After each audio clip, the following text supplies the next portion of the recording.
I just watched an interview with the Meet the Press with the Commerce Secretary, Howard Lutnick. Uh, fucking Spudnik, dumbwit. He was asked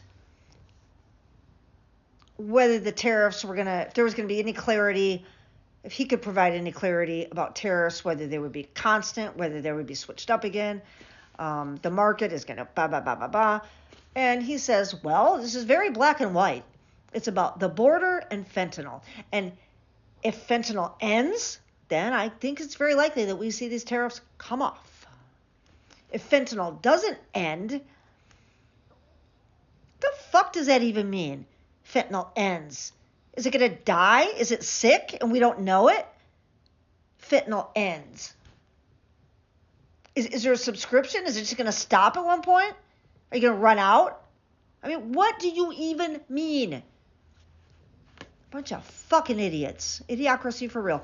I think that what nobody's talking about here is that fentanyl is in the United States because people want it, okay? They want it.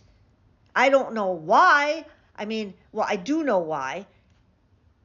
As an ex-junkie, I understand the yearning or the yen for an opioid.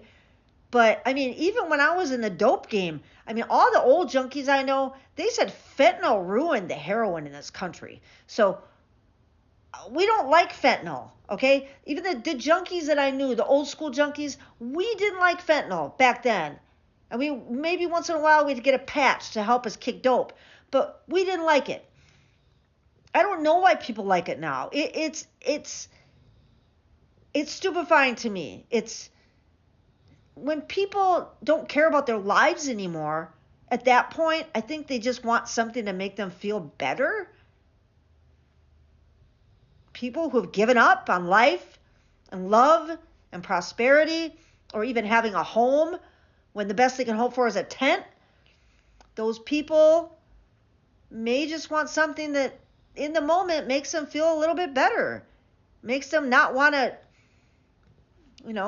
give up permanently, let's say, today at least. Now, so back to my point. Fentanyl is here because people want it. And cutting programs to actually help root out fentanyl, the bipartisan border deal, which put tons of money and technology into detecting fentanyl with accuracy of a dog. Oh, yeah, let's forget about that. Border crossings have stopped at a rate of more than 100%, they said this morning. We know we got geniuses handling this if they can go over 100%. I just, supply and demand, folks, it's very simple. I don't know why people aren't talking about it, but unless you can treat drug addicts successfully, and if you just give up on drug addicts, then the fentanyl is not going to end.